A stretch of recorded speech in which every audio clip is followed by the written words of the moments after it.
안녕하십니까. 차구영 목사입니다.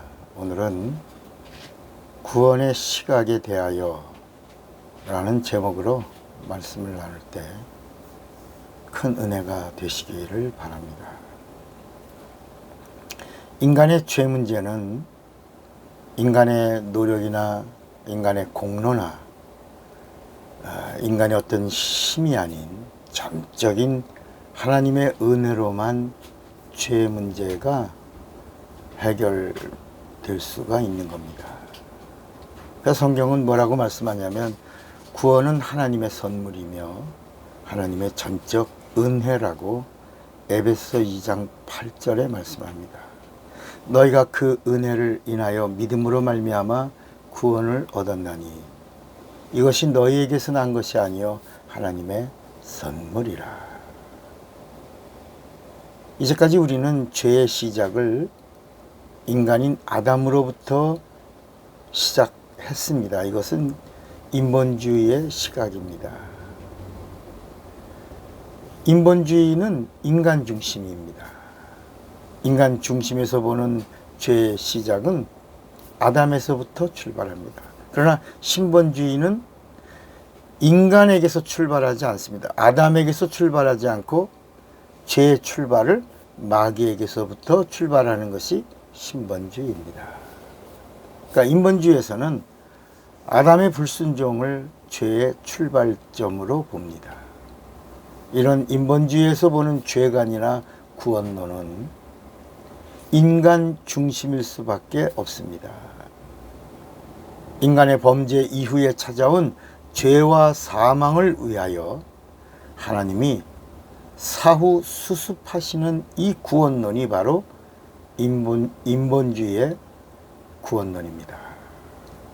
인간이 하나님의 말씀에 불순종하여 죄를 짓고 저주와 사망이 찾아오자 하나님이 비로소 인간 구원의 계획을 펼치시는 이야기.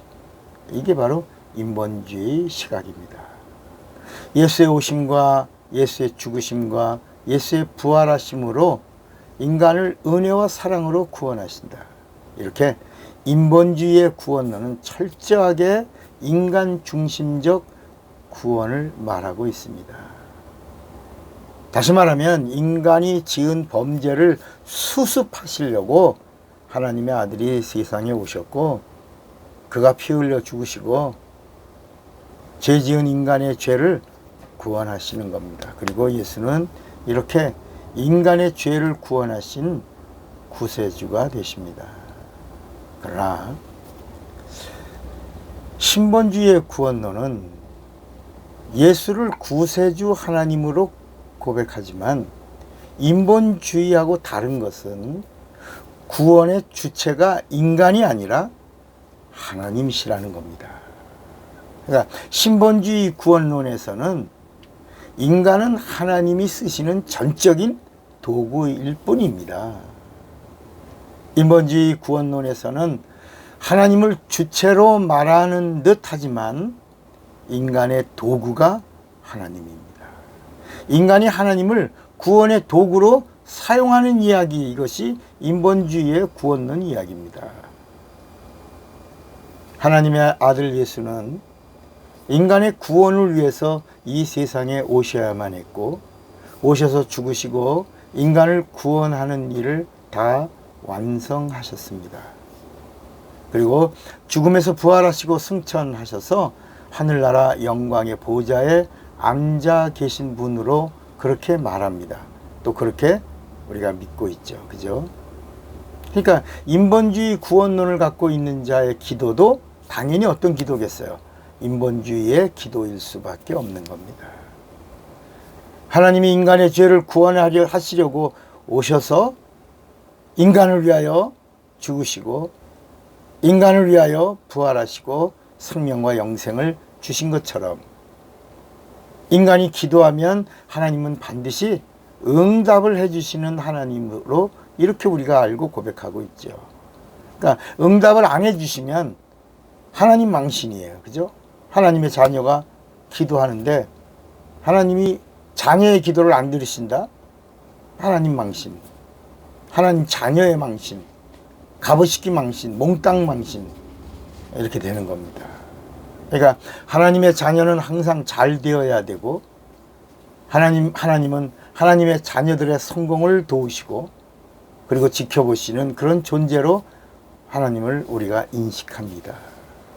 그러니까 하나님의 자녀가 망하면 하나님의 영광이 가리워지니까 하나님은 반드시 자녀들의 기도에 귀 기울이고 그리고 그렇게 계셔야 되고 자녀들이 기도하면 하나님은 하나님의 방법으로 크고 비밀한 축복을 주셔야 되는 것으로 우리가 하나님을 알고 믿고 있는 것입니다. 그러므로 기도에 응답을 주시는 하나님으로만 우리가 생각합니다. 그래서 인본주의의 기도에는 인간의 작정이 있는 겁니다. 여러분 우리 작정기도 한다고 그러잖아요. 그럼 성경에는 작정기도가 없습니다. 인간의 작정기도는 하나님이 안 들어주시면 큰일 나는 인간이 하나님을 향한 절대로의 기도입니다. 말이 기도지 작정기도는 하나님을 향한 인간의 협박입니다. 그러나 섭섭하게도 하나님의 관심은 인간에 있지 않습니다. 하나님이 그냥 쓰시는 도구가 인간일 뿐입니다. 하나님의 관심은 인간에게 있지 않고 예수에게 있는 것을 알아야 합니다. 하나님의 의도에서 보면 인간은 하나님의 의도를 완성하기 위한, 그러니까 하나님의 큰 목적을 성취하기 위한 도구일 뿐입니다. 그러므로 우리 구원의 시각을 수정하셔야 합니다. 인간 중심의 시각에서 하나님 중심의 시각으로 바꿔야 합니다. 인간은 하나님이 사용하시는 도구일 뿐입니다. 그런데 하나님이 쓰신다? 하나님에게 쓰임 받는다? 이게 인간에게 영광인 것입니다.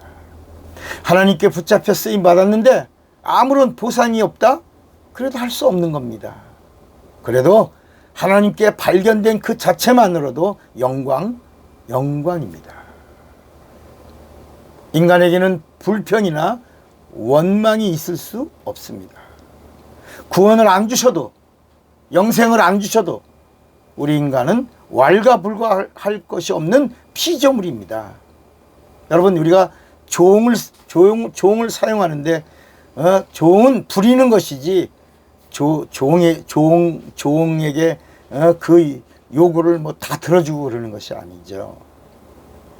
인간은 하나님의 목적을 위하여 쓰임을 받는 존재입니다. 하나님의 의도를 알아야 합니다. 육체가 있는 동안에 하나님께 발견된 자가 되시기를 바랍니다. 그리고 성령이 쓰시는 성령의 동역자가 되시기 바랍니다.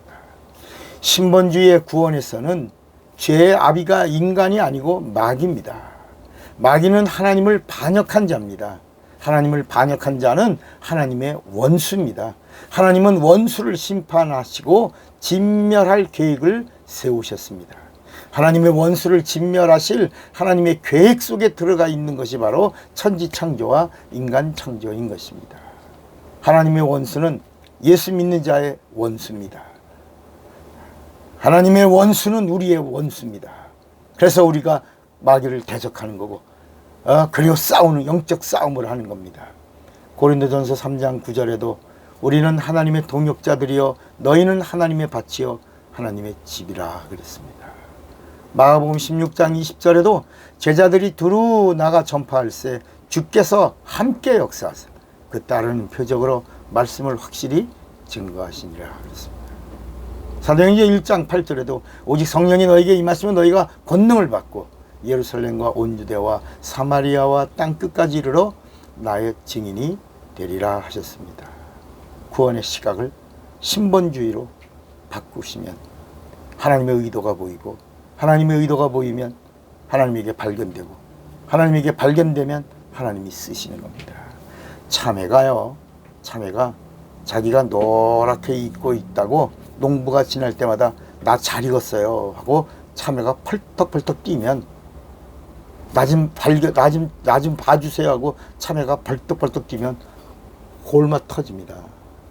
참외가 어디에 있든지 어느 이파리 속에 숨어 있든지 잘 익으면 농부가 발견합니다. 농부가 찾아냅니다.